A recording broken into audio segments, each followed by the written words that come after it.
नमस्कार, आदाब, सलाम, सत श्री अकाल, वड़क्कम। हम हैं रुद्रेश कुमार निगम, वरिष्ठ सामाजिक कार्यकर्ता, मार्गदर्शक एवं सलाहकार। आज हम लोग आए हैं ग्राम खोजापुर, पोस्ट पदनपुर, थाना नौनहरा, जिला गाजीपुर, उत्तर प्रदेश के ग्राम सभा में जन चौपाल कार्यक्रम के मार्फत आज हम लोग आए हैं। साथियों, आज हम अपने टीम से अवगत कराना चाहते हैं। हमारे टीम में हैं योगेश कुमार जी, जो वरिष्ठ सामाजिक कार्यकर्ता हैं, शिक्षक हैं और एक सामाजिक व्यक्ति हैं जो समाज के लिए हमेशा 24 घंटा का समय अपना यह समाज के लिए देते हैं। दूसरे साथी हैं जितेंद्र कुमार जी, जो व्यवसाय के तौर पे डॉक्टरी का भी रोल अदा करते हैं, सामाजिक रोल अदा करते हैं और एक शिक्षक भी हैं और समाज के लिए 24 घंटे का समय देते हैं। बहुत बहुत धन्यवाद। साथ में हमारे देखिए एक वरिष्ठ साथी हैं माननीय अनिल कुमार जी। यह पारिवारिक व्यक्ति हैं, सामाजिक व्यक्ति हैं और व्यावसायिक व्यक्ति हैं। आपका जो है कि विकास भवन गोरा बाजार गाजीपुर में कैंटीन चलता है, उसे चलाते हैं। फिर भी समाज के लिए यह लोग अपना दिन रात 24 घंटे का समय देते हैं। आपको भी सर बहुत बहुत बधाई। हमारे एक साथी हैं संजय गौतम जी, कासिमाबाद निवासी हैं, सामाजिक हैं, पारिवारिक हैं और व्यावसायिक हैं। सारी व्यस्तता होने के बावजूद इनके मन में समाज के प्रति, समाज के लोगों के प्रति चिंता रहती है। इसलिए जब भी जन चौपाल का कार्यक्रम किसी गांव में लगाया जाता है तो ये अपना समय निकाल करके फुल टाइमर की हैसियत से जो है समाज को समय देते हैं। बहुत बहुत धन्यवाद सर। देखिए, हमारे एक नौजवान साथी हैं, उम्र 70 साल है और इनके मन में भी जोश और जज्बा है समाज के लिए कुछ करने का। इन्होंने अपने नौजवानी के काल में परिवार का रोल अदा किया, समाज का रोल अदा किया और जो है अपने दायित्वों का निर्वहन किया और इन्होंने अपने अधिकारों को जो है कि समाज को दिया। अब इनके मन में एक भाव है कि अब उम्र के अंतिम पड़ाव में हमने जो समाज को जो है कि कर्ज नहीं उतारा, कुदरत का कर्ज नहीं उतारा, जीव जंतु पशु पक्षियों का कर्ज नहीं उतारा, उस कर्ज को उतारने के लिए जन चौपाल कार्यक्रम में किसी भी गांव में होता है, यह बखूबी पहुंचते हैं, समय पे पहुंचते हैं। यह नौजवान साथियों के लिए एक प्रेरणा का स्रोत है। इनसे नौजवान साथियों को सबक लेने की जरूरत है कि अपने दैनिक कार्यों को करते हुए वो समाज में भी समय दें, क्योंकि समाज का भी एक महत्वपूर्ण रोल है। अगर हमारा समाज खुशहाल होगा और समाज का जो है कि भविष्य बेहतर होगा तो वह देश हमेशा तरक्की करेगा, वह समाज हमेशा तरक्की करेगा। हमारे एक साथी हैं मल्लन राम बिंद्रा जी। यह बहुत ही एनर्जेटिक आदमी है। यह हमेशा समाज के लिए जो है 24 घंटा चलते हैं, समाज के लिए जो है कि अपना सब कुछ न्यौछावर करने के लिए तैयार रहते हैं। यह भी एक पारिवारिक हैं, सामाजिक हैं और व्यावसायिक व्यक्ति हैं। इसके बावजूद भी जब जन चौपाल का कार्यक्रम लगता है तो यह जा करके जहाँ भी होता है वहाँ पहुँचते हैं और यह अपना बखूबी पूरा समय देते हैं। आपको भी बहुत बहुत धन्यवाद। और साथ में यह हमारे टीम के जन चौपाल कार्यक्रम के कोरियोग्राफर और फोटोग्राफर की भी भूमिका निभाते हैं। हम चाहेंगे कि आप लोग जरा सा इनके लिए एक बार जोरदार ताली बजाएं। बहुत बहुत बधाई।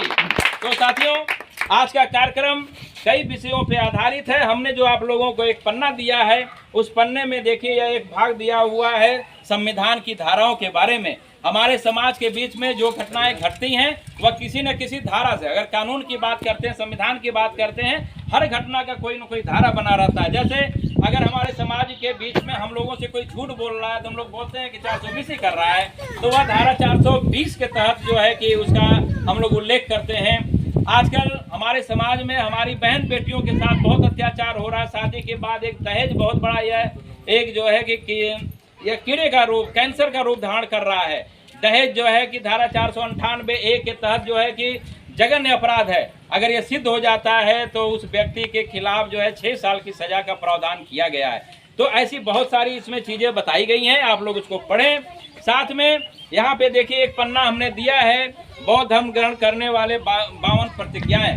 बाबा साहब जब हिंदू धर्म में थे तो बाबा साहब जब अपने जीवन काल में जिंदा थे तब उन्होंने कहा कि हिंदू धर्म में 33 करोड़ देवी देवता हैं। इतना इसके अंदर जो है कि आडंबर है कि आदमी कंफ्यूज हो जाता है किसको पकड़े किसको छोड़े। अगर एक व्यक्ति को पकड़ते हैं, एक देवता को पकड़ते हैं, दूसरा का नाराज होता है, तीसरा का नाराज होता है, 35 करोड़ पकड़ते मर जाएगा। तो बाबा साहब ने यह कहा कि हम इस धर्म को ही छोड़ देते हैं और बाबा साहब ने नागपुर की सरजमी पे 14 अक्टूबर 1956 को अपने लाखों अनुयायियों के साथ बौद्ध धर्म ग्रहण कर लिया। बौद्ध धर्म का मतलब कि बुद्धि वाला धर्म जिसमें तर्क वितर्क होता है। कोई आदमी अगर यह कह दे कि कौवा कान लेके भागा तो हम लोग कान के कौवे के पीछे नहीं भागेंगे, खड़ा होकर के पहले अपना कान चेक करेंगे कि मेरा कान है कि नहीं। अब बिना चेक किए हमारी मौसी ने बुआ को बता दिया, बुआ ने भौजी को बता दिया, भौजी ने चाची को बता दिया और सबके सब बुआ के पीछे भागने लगे। यह बेवकूफी है। संविधान यह कहता है कि आप जो है तर्क वितर्क वाला बनिए, बुद्धि विवेक वाला भागिए। तो बाबा साहब ने 22 प्रतिज्ञाओं कहा हुआ है, इसमें बताया हुआ है जीवन काल में कि कैसे कैसे हमने अनुसरण किया, उसमें बहुत सारी बातें हैं।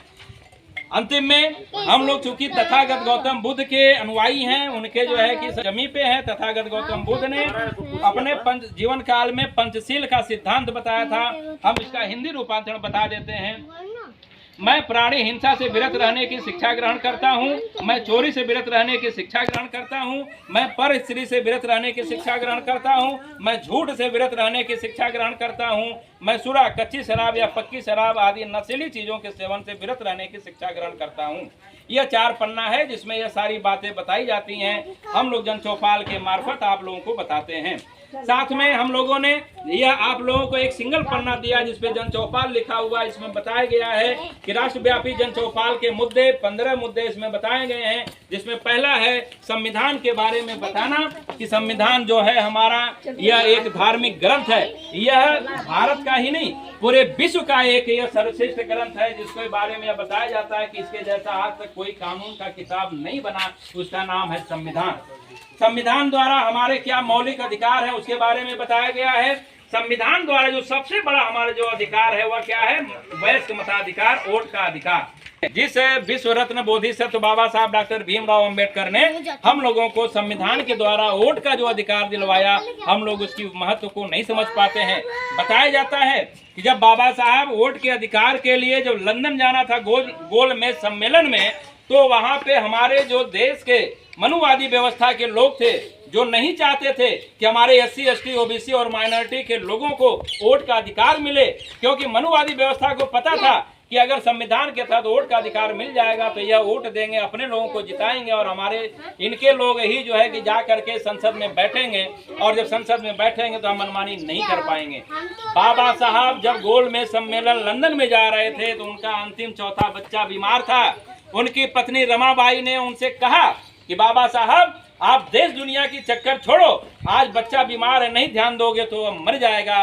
बाबा साहब ने बड़ी मार्मिक बात उस समय कही कि अगर आज हम एक बच्चे के चक्कर में अगर पड़ते हैं तो हमारे देश के समाज के लाखों बच्चे मर जाएंगे। इसलिए रमाबाई अब तुम इसको संभालो, बच्चे को देखो, हमें जाना जरूरी है। और बाबा साहब अपने बच्चे के उस कंडीशन को छोड़ करके वह लंदन गोल्ड में सम्मेलन में चले गए, जिसका नतीजा है कि आज हम लोगों को हर 5 साल पे वोट देने का अधिकार मिलता है। लेकिन हमारे समाज के लोग अधा पौआ के चक्कर में, 1000-2000 के चक्कर में, हमारे समाज की माता बहनें जो हैं चूड़ी और मंगलसूत्र और साड़ी के चक्कर में अपने वोटों को बेच देते हैं। नतीजा यह होता है हमारे समाज से जो ग्राम प्रधान चयनित होता है फिर वह राजा बन जाता है, शेर की तरह दहाड़ता है। और जब हमारे समाज का कोई व्यक्ति जाके कहता है प्रधान जी यह नाली खराब है या सड़क खराब है, तो प्रधान जी कहते हैं कि आइंदा मेरे दरवाजे इस विषय को लेके मत आना, क्योंकि हमने चुनाव के समय में ही तुमको 2000 रुपया दे दिया था।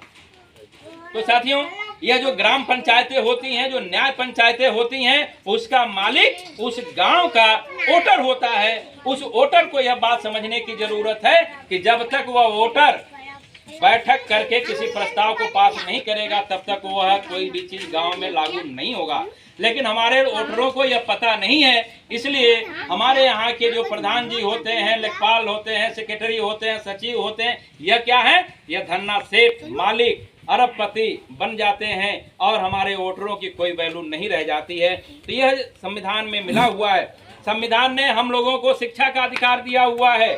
आज सरकारी स्कूलों में कक्षा 8 तक के बच्चों को निःशुल्क शिक्षा की व्यवस्था दी जाती है। कॉपी किताब, पेन पेंसिल, जूता मोजा, सब कुछ निःशुल्क व्यवस्था है। साथ ही संविधान ने आगे की पढ़ाई के लिए छात्रवृत्ति स्कॉलरशिप की व्यवस्था बना रखा है। अगर हमारे समाज SC ST OBC और माइनॉरिटी का कोई बच्चा होनहार है, पढ़ने में तेज है, वह अन्य स्टेट में जाके पढ़ना चाहता है या विदेश में जाके पढ़ना चाहता है, तो हमारे समाज कल्याण विभाग, अनुसूचित जाति समाज कल्याण विभाग ने उस बच्चे की आगे की पढ़ाई के लिए छात्रवृत्ति का व्यवस्था बना रखा है। यह संविधान ने हम लोगों को अधिकार दिया हुआ है। संविधान के तहत सबसे बड़ा जो अधिकार है वह है वृद्धा पेंशन, विधवा पेंशन, विकलांग पेंशन। साथ ही में हमारे हमारा यह देश कृषि प्रधान देश है, गांव प्रधान देश है, तो यकीनन किसानों की संख्या ज़्यादा है। संविधान ने हर उस किसान को जिसकी उम्र 60 साल के ऊपर हो गई है, हकीकत में उसे 35,000 रुपये महीना किसान भत्ता देने का प्रावधान बनाया गया है। लेकिन अफसोस की बात, 75 साल आज़ादी को हो गया, मनुवादी व्यवस्था के लोग सरकार में बैठे हुए हैं, लेकिन कभी किसी ने हमारे किसानों के लिए यह व्यवस्था उपलब्ध नहीं करवाया।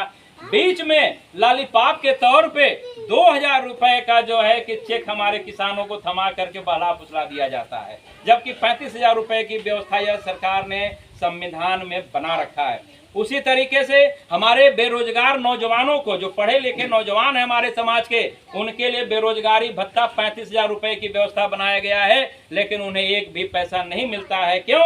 उन्हें पता नहीं है। जब पता नहीं है, संविधान पढ़ते नहीं है, अधिकार को जानते नहीं है। जब अधिकार नहीं जानेंगे तो मांगेंगे नहीं, जब नहीं मांगेंगे तो नहीं मिलेगा। उसके लिए कहावत कही गई है कि जो नवजात बच्चा होता है, छोटा होता है, उसे माँ दूध तभी पिलाती है जब वो बच्चा रोने लगता है। जब रोता है तब माँ को समझ में आता है कि बच्चा भूखा है और उसको दूध पिलाया जाता है। उसी तरीके से संविधान ने जो हमें अधिकार दिया है, वो अधिकार लेने के लिए जल, जंगल, जमीन का मसला हो, किसी भी प्रकार के भत्ते का मसला हो, चाहे वह पेंशन का मसला हो, हमें वह छीनना पड़ेगा। जब छीनेंगे तभी प्रशासन और शासन में बैठे हुए लोग हम लोगों को उपलब्ध कराएंगे। और साथ में समाज कल्याण विभाग, अनुसूचित जाति समाज कल्याण विभाग ने हमारे समाज के माता बहनों के लिए, नौजवानों के लिए रोजगार का बहुत सारे ऑप्शन बना रखा है। इस समय यूनियन बैंक ऑफ इंडिया की गोरा बाजार में जो शाखा है, वहाँ पे प्रशिक्षण केंद्र का सिस्टम चल रहा है, रजिस्ट्रेशन हो रहा है, निःशुल्क सारी व्यवस्था है। अब उसमें जैसे कोई मशरूम का अगर खेती करना चाहता है तो यह बैंक उन्हें 15 दिन का निःशुल्क प्रशिक्षण देता है। वहाँ पे रहने के दौरान रहना, खाना पीना, चाय सब निःशुल्क है, सारी व्यवस्था फ्री है, कोई पैसा नहीं लगता है। कोई व्यक्ति अचार बनाना चाहता है, पापड़ बनाना चाहता है, मसाला बनाना चाहता है, उसके लिए बकायदे वहाँ पे व्यवस्था की गई है। कंप्यूटर का प्रशिक्षण लेना चाहता है, उसके लिए व्यवस्था है। मोटर मैकेनिक और यहाँ तक कि पंखा है, कूलर है, एसी तक का अगर कोई हमारे समाज का नौजवान साथी रोजगार करना चाहता है, वो प्रशिक्षण ले ले, बैंक उसे लोन देगा, आधा ब्याज माफ रहेगा, वो अपना दुकानदौरी कर सकता है। हमारे समाज की जो माता बहनें हैं, उनके लिए समाज कल्याण विभाग और अनुसूचित जाति समाज कल्याण विभाग स्वरोजगार के तहत सिलाई, कढ़ाई, बुनाई का जो है कि प्रशिक्षण देता है। साथ में वह ब्यूटी पार्लर का प्रशिक्षण देता है, अचार, मुरब्बा, पापड़ का प्रशिक्षण देता है, मोती की माला का प्रशिक्षण देता है, ब्यूटी पार्लर का, साथ में खिलौना का, टेडी बियर का, ऐसे तमाम 14 प्रकार के चीजें हैं जो वहाँ प्रशिक्षण दिया जाता है। और पैसा मिलता है, पैसा 50% छूट पे मिलता है। यानी अगर हमने 1 लाख रुपए का लोन लिया तो हम मात्र हमें 50,000 रुपए जो है कि फिर बैंक को किस्तों में वापस करना है। इतनी सारी व्यवस्था सरकार ने दे रखा है। वह संविधान की बदौलत है, वह प्रधानमंत्री, राष्ट्रपति, राज्यपाल, मुख्यमंत्री और प्रधान की बदौलत नहीं है, वह संविधान की बदौलत है। इसे हमें जानने की और लेने की जरूरत है। साथ में बाबा साहब ने अपने जीवन काल में संविधान में धार्मिक आजादी का महत्व दे रखा था। धार्मिक आजादी यह कहती है कि आप अंधविश्वास, पाखंड, आडंबर से परे रहिए। अगर इसके चक्कर में पड़े रहेंगे तो आपका जीवन सत्यानाश हो जाएगा, बर्बाद हो जाएगा, बेहतर का रास्ता बंद हो जाएगा, आर्थिक मजबूती नहीं मिलेगी। क्यों?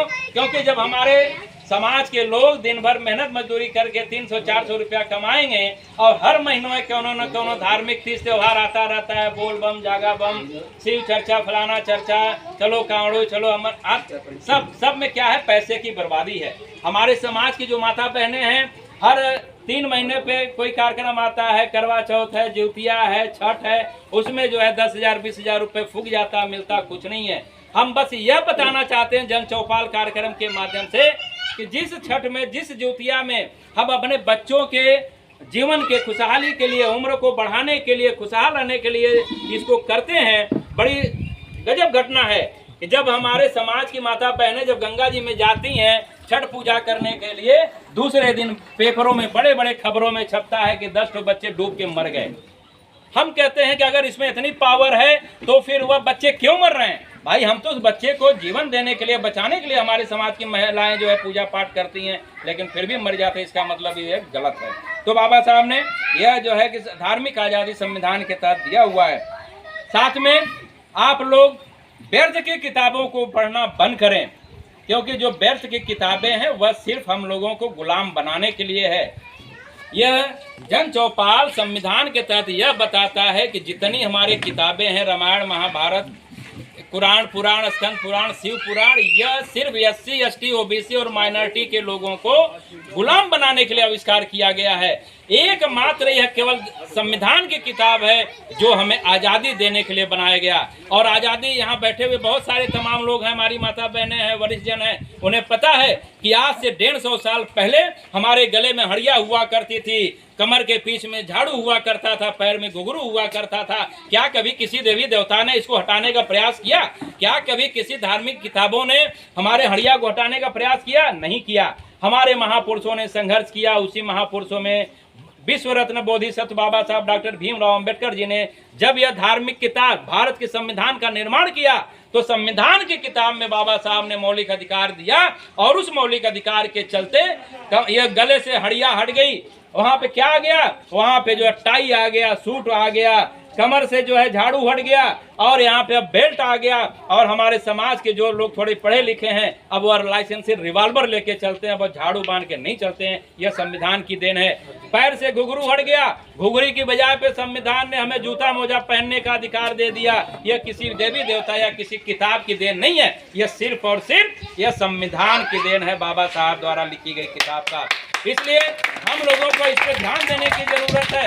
यह व्यर्थ की किताबों को रामायण, महाभारत, कुरान, पुराण, स्कंद पुराण, शिव पुराण, मत्स्य पुराण, वायु पुराण जैसी किताबों को बंद करके अपने घरों में भारत का संविधान रखें, अपने महापुरुषों की किताबों को रखें। यहाँ पे देखिए महापुरुषों की तस्वीरें लगी हैं, तथागत गौतम बुद्ध, कबीर दास, संत रैदास, गुरु नानक जी, शिवाजी महाराज, अशोक सम्राट, छत्रपति साहू जी महाराज, ज्योतिबा माता, यह हमारे समाज की वह महिला हैं, माता ज्योतिबा राव फुले, जिन्होंने देश के अंदर पहला स्कूल खोला था और हमारे समाज के महिलाओं को पढ़ने लिखने का अधिकार दिया था।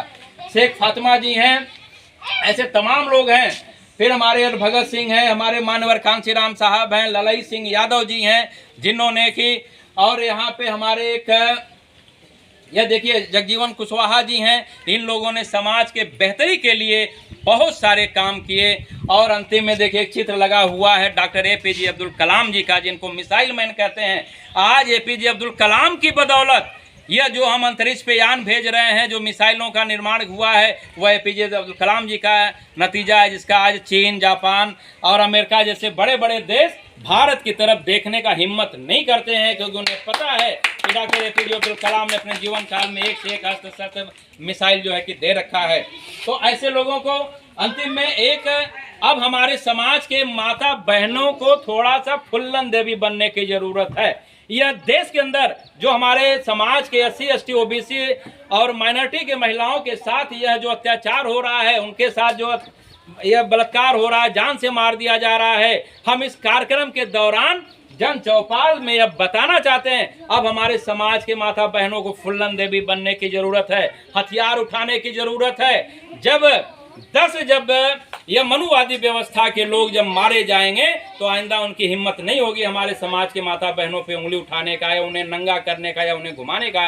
मणिपुर इसका ताजा उदाहरण है। मणिपुर में हमारी आदिवासी समाज की बहनों के साथ, वहाँ पे उनके साथ देख सकते हैं कितना दुर्व्यवहार किया गया, नंगा करके उन्हें घुमाया जा रहा है। और यह बेशर्म सरकारें, यहाँ तक कि जो हमारे राष्ट्रपति महोदया हैं वह भी महिला हैं, लेकिन उन्होंने भी कभी इस पे संज्ञान नहीं लिया। उन्हें संज्ञान लेना चाहिए। प्रधानमंत्री ने आज तक कभी एक बार भी इस विषय पे नहीं बोला। वहाँ मणिपुर का जो प्रदेश मंत्री है वो भी नहीं बोला। तो यह हम लोगों के अंदर जागरूकता न होने का वजह से ही ऐसा हो रहा है। जिस दिन हम समझ जाएंगे कि हमारे भारत के SC, ST, OBC माइनॉरिटी के लोग, जिनकी संख्या 85% है, जिनको हम भारत का मूल निवासी कहते हैं, वह एक ही खून खानदान के हैं, कहीं DNA के हैं, जिस दिन समझ जाएंगे उस दिन सारी समस्याएं खत्म हो जाएंगी। अंतिम में बाबा साहब ने पारिवारिक समस्याओं पे थोड़ा सा जिक्र किया था। आज हम छोटी छोटी बातों पे भाई भाई से झगड़ा कर ले रहा है, बेटा बाप से झगड़ा कर ले रहा है, चाचा से झगड़ा कर ले रहा है, जमीन के लिए झगड़ा, जायदाद के लिए झगड़ा। और हम यह बताना चाहते हैं जन चौपाल कार्यक्रम में कि जमीन हजारों साल पहले वैसे थी, वैसी रहेगी और वैसी है। हम लोग मर जाते हैं, हमारे लोग मर जाते हैं, जमीन के लिए लड़ते लड़ते मर जाते हैं, लेकिन जमीन वही रहती है। और आज हमारे SC ST OBC के लोग को बताना चाहते हैं कि आज थाना के अंदर, कोर्ट के अंदर सबसे ज़्यादा अगर कोई केस है तो वह सिर्फ हमारे समाज के लोगों का है। क्या है? केवल 1 फीट 1 बित्ता जमीन के लिए। छोटे भाई ने बड़े भाई से कहा भैया 1 बित्ता हमें जमीन दे दो, बड़ा भाई नहीं तैयार होता है और वहीं कलह हो जाती है। बाप बेटे में झगड़ा हो जाता है। बाप जब बुजुर्ग होता है तो बेटा जो है कि लगता है मनमानी करने, अपने बुजुर्ग माता पिता को फिर वह घर से निकालने लगता है। इस वजह से जो है कि कोर्ट कचहरी में मैटर चला जाता है। समाज में हम अपनी बहन बेटियों के जो है कि शिक्षा का अभाव की वजह से, उन्हें सामाजिक बातों का सही समय पे न बताने की वजह से, अपने समाज के नौजवान बच्चों को सही बातों का जो है न बताने की वजह से शादी विवाह के बाद तमाम लड़ाई झगड़े हो जा रहे हैं, पारिवारिक कलह हो जा रहे हैं, जिसका नतीजा है कि यह कोर्ट कचहरी में मैटर पहुंच जा रहा है। इस पे भी हम लोगों को ध्यान देने की जरूरत है। बाबा साहब ने अपने जीवन काल में कुछ बातें कही थी, जिसमें पहली बात थी शिक्षित बनो, संगठित बनो और संघर्ष करो। अफसोस की बात, हमारे लोग जस्ट उल्टा काम करते हैं। पढ़े लिखे हों अनपढ़ हों, जाके पहले झगड़ा कर लेते हैं, जब पुलिस आती है पकड़ के लेके चली जाती है, जब पीटने लगती है तब उनको संगठन की याद आती है, तब वो अपने गांव में लोगों को बोलते हैं भैया चला पुलिस पकड़ ले। इसीलिए बाबा साहब ने कहा जब आप पढ़े लिखे रहोगे सब, अब पढ़ने लिखने का भी फालतू की धार्मिक किताबों को नहीं, यह संविधान की किताब जिसमें कि आपके फायदे के लिए अनुच्छेदों को बताया गया है, अधिकारों को बताया गया है, उसको जब पढ़ेंगे तब जा करके आप जो है शिक्षित बन जाएंगे, फिर उसके बाद संगठित हो जाएंगे। अब किसी से संघर्ष करेंगे तब कहीं कोई आपके ऊपर उंगली नहीं उठाने पाएगा। दूसरी बात बाबा साहब ने कहा था कि हमारे चित्र पर नहीं बल्कि चरित्र पे ध्यान दो। ये अलग की बात है कि व्यवहार के तौर पे हम लोग यहाँ फोटो लगाते हैं, माला फूल चढ़ाते हैं, यह तो एक व्यवहारिक है, लेकिन बाबा साहब ने कहा था कि हमारे चरित्र पे ध्यान दो। चरित्र का मतलब कि बाबा साहब ने जीवन काल में जो अच्छा काम किया, समाज के हित में काम किया, लोगों को पढ़ाया लिखाया, बताया, अच्छा जो है कि रास्ता दिखाया, संविधान का निर्माण किया, महापुरुषों ने जो हमारे देश के लिए कुर्बानी की, उस पे ध्यान देने की जरूरत है। उसके लिए बाबा साहब ने यह बात बता रखी थी। संविधान द्वारा नागरिक अधिकार संरक्षण के तहत आपको याद होगा लगभग 1980 के दरमियान फुल्लन देवी के साथ एक सामूहिक बलात्कार की घटना घटित हुई थी, जिसमें 20 ठाकुरों ने मिल करके उनके साथ दिन दहाड़े सरे चौराहे इज्जत लूट लिया था। हम धन्य हैं, मतलब कि उन्हें सलाम करते हैं अपने समाज की उस फुल्लन देवी को, जिन्होंने हार नहीं मानी, उन्होंने आत्महत्या नहीं किया, उन्होंने बदला लेने का ठान लिया। और वह वही फुल्लन देवी हैं कि वह बिहड़ में गई, बिहड़ से जब वापस आई, दिन दहाड़े उन बलात्कारियों को सरेराह लाइन में खड़ा करके गोलियों से भूनने का काम कर दिया था। उस समय की वर्तमान सरकार राजीव गांधी जी की थी। राजीव गांधी जी ने कहा कि अगर हमने इस पे कानून नहीं बनाया तो अब इन SC ST OBC माइनॉरिटी के लोगों का मनोबल बढ़ जाएगा और आए दिन वह इस तरह की घटना को घटित करेंगे।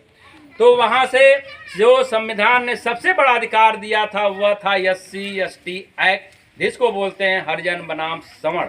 आज अगर हरिजन बनाम सवर्ण एक्ट नहीं होता तो आप समझ सकते हैं कि यह संविधान है, वह एक्ट है, फिर भी आए दिन हमारे दलित समाज के लोगों के ऊपर, SC ST OBC समाज के ऊपर के लोग आता है। कोई मनुवादी व्यवस्था का ऊपर आप देखते होंगे, कोई पेशाब कर दे रहा है, कोई थूक दे रहा है, कोई चप्पल से मार दे रहा है। सोचिए कि यह संविधान नहीं होता, SC ST एक्ट नहीं होता, तब हमारे देश का, हमारे समाज के लोगों का क्या होता। तत्कालिक घटना आप देख सकते हैं, मणिपुर में आदिवासी महिला समाज की जो नंगा घुमाया गया, यह संविधान रहने के बावजूद भी इतनी बड़ी घटना घटाई जा रही है। इसलिए SC ST एक्ट का जो है कि संविधान ने बहुत बड़ा हथियार दिया। यह किसी देवी देवता ने नहीं दिया, यह किसी धार्मिक किताब ने नहीं दिया, गीता रामायण महाभारत कुरान पुराण ने नहीं दिया, यह सिर्फ संविधान ने दिया। तो हमें संविधान को पढ़ने की जरूरत है, पढ़ाने की जरूरत है, घर में रखने की जरूरत है, बच्चों को समझाने की जरूरत है, तब जा करके हमारा जो है कि यह देश, यह समाज जो है कि और मजबूत बनेगा।